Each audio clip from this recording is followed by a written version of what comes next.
Good morning friends. जैसे कि हमने पहले वैलेंसी बॉन्ड थ्योरी में पढ़ा था इससे पहले वाले लेक्चर में कि वैलेंसी बॉन्ड थ्योरी किस तरीके से कोऑर्डिनेशन कंपाउंड्स की ज्योमेट्री को समझाने में अपना रोल प्ले करती है। प्रीवियस क्लास में हमने था कि किस तरीके से वैलेंसी बॉन्ड थ्योरी को जो कि ऑर्गेनिक मॉलिक्यूल्स के लिए पहले इंट्रोड्यूस की गई थी या छोटे मॉलिक्यूल्स के लिए जिसको इंट्रोड्यूस किया गया था उसको हमने कोऑर्डिनेशन कंपाउंड्स के ऊपर अप्लाई किया। हाइब्रिडाइजेशन की कॉन्सेप्ट हम लेकर आए। जैसा हमने देखा था कि इनके अंदर डी ऑर्बिटल्स का इन्वॉल्वमेंट होता है, तो डी ऑर्बिटल्स के होने की वजह से थोड़ा सा हाइब्रिडाइजेशन हमारे को यहाँ पे लार्ज स्केल पर मिलता है। डी ऑर्बिटल्स की ज्योमेट्री अगर हम देखें तो अगेन अगर हमारे पास सपोज 3p ऑर्बिटल है तो px, py and pz orbital है। फर्स्ट ट्रांजिशन सीरीज की हम बात कर रहे हैं तो हमारे पास में जो 3d ऑर्बिटल्स है इसके हमारे को ये दो सेट मिल रहे हैं, 3dz square and 3dx square minus y square orbital, जिनकी लोब्स जैसे px, py, pz हैं उन्हीं की एक्सिस के ऊपर है। और दूसरा सेट है हमारा 3dxy, dyz and xz orbitals का, जिनकी लोब्स हमारे px, py and pz orbitals के बीच में है, उन लोब्स के बीच में है। तो इस तरीके से हमारे को ज्योमेट्रिकली दो सेट मिलते हैं जिनमें दो डी ऑर्बिटल्स के, जिनमें दो अलग टाइप के हैं और तीन अलग टाइप के हैं। यहाँ पे अब हम वैलेंसी बॉन्ड थ्योरी की एप्लीकेशन की बात करेंगे कि कैसे हम कुछ एग्जांपल्स लेंगे जिसको हम वैलेंसी बॉन्ड थ्योरी को यूज़ करते हुए एक्सप्लेन करेंगे। इसमें हम फर्स्ट एग्जांपल लेते हैं octahedral complex of chromium third, in which chromium plus 3 ion has the electronic configuration 3d3 with 3 unpaired electrons। Chromium plus 3 के केस में जैसा हमें पता है कि 3 अनपेयर्ड इलेक्ट्रॉन्स हैं, क्योंकि डी ऑर्बिटल में 3 ही इलेक्ट्रॉन है। वो अगर हम एटॉमिक स्टेट या आयनिक स्टेट की बात करेंगे +3 के अंदर, तो फ्री आयन के अंदर 3 अनपेयर्ड इलेक्ट्रॉन है जो डी ऑर्बिटल्स के अंदर है। These are placed in the 3dxy, dxz and dyz orbitals, and the 6 pairs of electrons from the ligands will occupy the 3dx square minus y square, 3dz square, 4s, 4px, 4py and 4pz orbitals as shown below। So इस तरीके से हमारे को d2sp3 hybridisation मिलेगा, जिसके अंदर दो D orbitals कौन से हैं, d x square minus y square and d z square, और इलेक्ट्रॉन्स जो ऑलरेडी डी इलेक्ट्रॉन्स थे वो कहाँ पर हैं, d x y, x z and y z orbitals के अंदर। तो इस तरीके से हम क्रोमियम +3 के कॉम्प्लेक्सेस की ज्योमेट्री को एक्सप्लेन कर सकते हैं। यहाँ आप देख रहे हैं कि यहाँ पे 3 अनपेयर्ड इलेक्ट्रॉन है। फ्री आयन के अंदर भी 3 अनपेयर्ड इलेक्ट्रॉन थे, यानी कि इसके मैग्नेटिक मोमेंट के अंदर कोई फर्क नहीं पड़ेगा। ये पहले भी मैग्नेटिक था, अभी भी ये पैरामैग्नेटिक रहेगा। दूसरे एग्जाम्पल हम लेते हैं diamagnetic octahedral complexes of cobalt +3 having 3d6 electronic configuration as an example of hexammine cobalt complex. इस कॉम्प्लेक्स में हम देख रहे हैं कि कोबाल्ट +3 जो है इसके पास में डी ऑर्बिटल्स में 6 इलेक्ट्रॉन है। ये डी ऑर्बिटल्स के 6 इलेक्ट्रॉन आप अगर फ्री आयन के अंदर देखें तो फ्री आयन के अंदर ये इलेक्ट्रॉन 4 अनपेयर्ड इलेक्ट्रॉन होंगे और एक इसके साथ में पेयर अप हो जाएगा, क्योंकि छठा इलेक्ट्रॉन 5 अनपेयर्ड रह सकता है, फिर छठा जब आएगा तो एक पेयर अप होगा। तो स्टार्टिंग में इनके पास में कितने अनपेयर्ड इलेक्ट्रॉन होंगे, 4 अनपेयर्ड इलेक्ट्रॉन।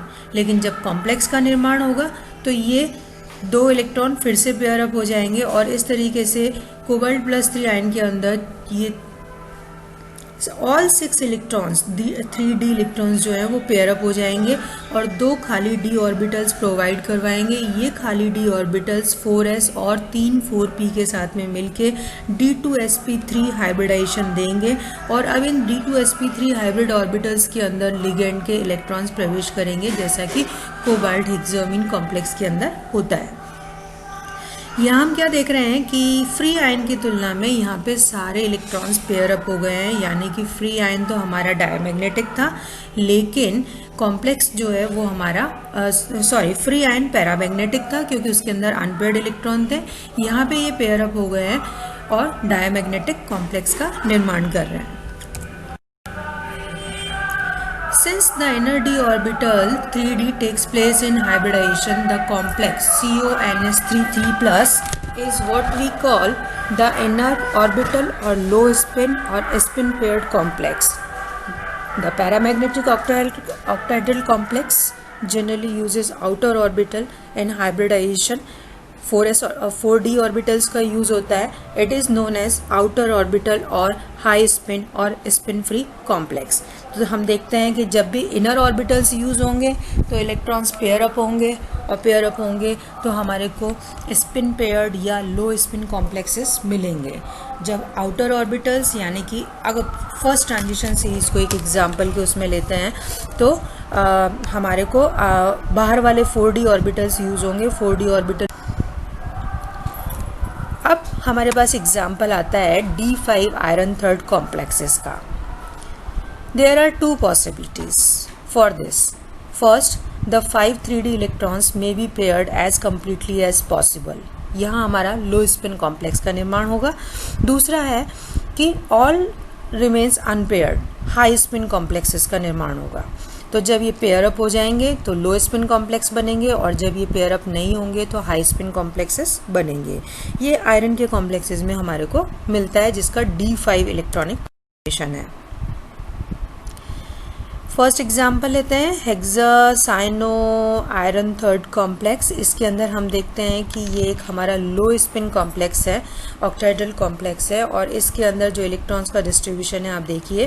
ग्राउंड आयरन की ग्राउंड स्टेट के अंदर ये है, +3 स्टेट के अंदर हमारा D5 इलेक्ट्रॉनिक कॉन्फिगरेशन है.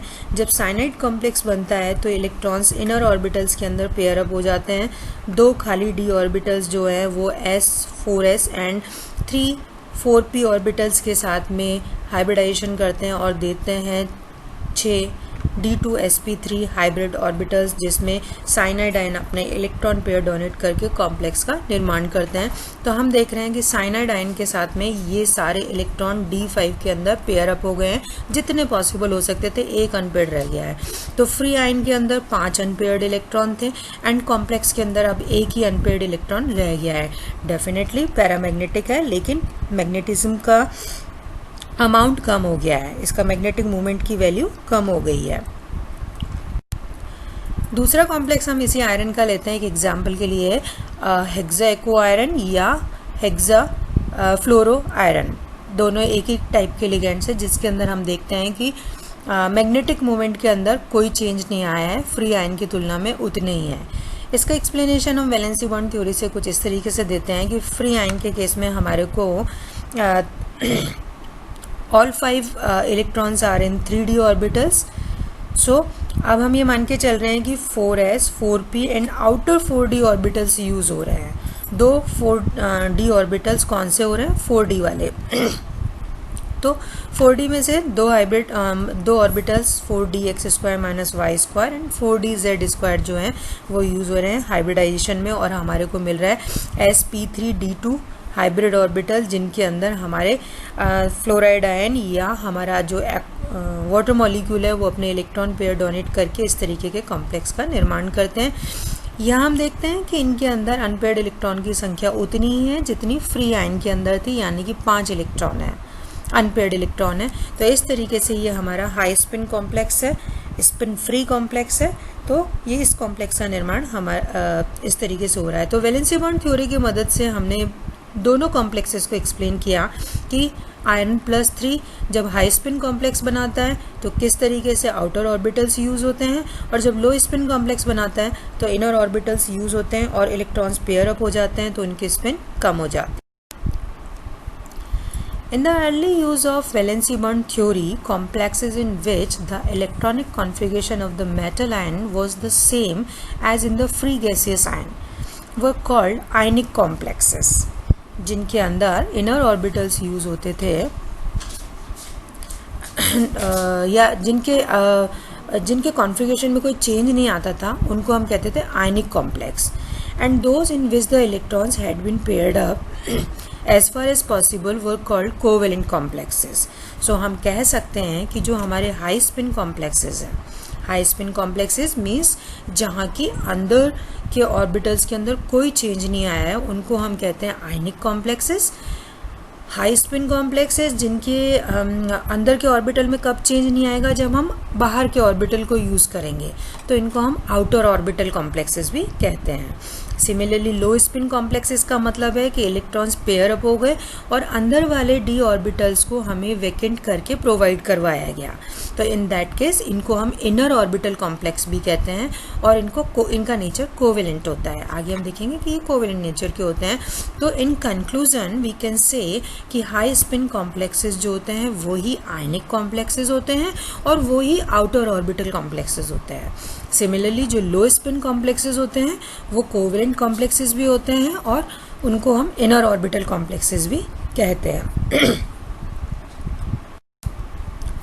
आई थिंक आप लोगों को ये समझ में आया होगा। अब हम इसी वैलेंसी बॉन्ड थ्योरी को टेट्राहेड्रल कॉम्प्लेक्सेस में समझेंगे नेक्स्ट क्लास में। Thank you.